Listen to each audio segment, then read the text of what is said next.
Airbus may have been saying as recently as a few weeks ago that it had made no decision on launching a re-engined A330 at Farnborough. But today's announcement of the A330neo was widely expected. This really is Toulouse's attempt to hit back at the top-selling 787 in the small wide-body sector, a space in which Airbus has been really struggling against its competitor from Seattle.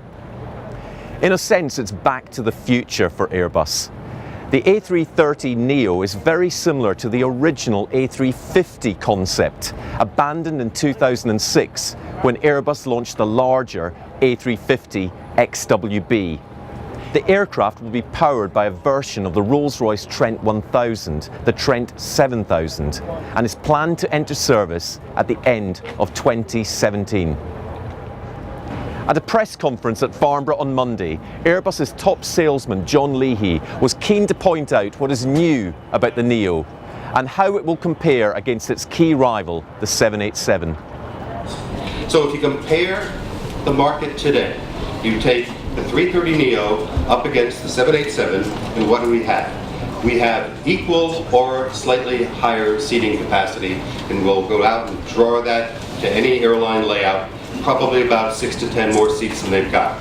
Equal fuel burn to the 787, actually about 1% or so better, but who's going to argue over a percent? Lower engine thrust required. We have proven airframe maintenance cost. Everybody knows how to maintain our airframe, and we even dropped the price of maintaining our airplane by 5%. That gives us 1% lower cash operating cost, but then with the drum roll, the real bottom line is, because we've already got a fully amortized airplane, we can offer it at very, very attractive pricing, essentially coming up with a game-changing airplane. So a new competitor in the wide-body market, and one which John Leahy says there is overwhelming customer demand for.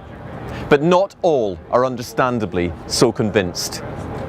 I find the discussion of an A330neo very interesting. To me, it shows that the A350 strategy that Airbus brought to the market has failed. The A350-800 is on the verge of cancellation, and the A350-1000 fails to gain momentum in the marketplace.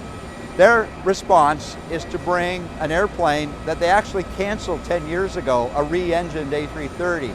I look at where we were then, and where we are today, and with the 87 we have an airplane that carries more passengers, carries more cargo, flies higher, flies faster, flies further than competition, better economics, better fuel efficiency, and a better passenger experience. I find it hard to believe that they can compete with an all-new airplane design with this derivative.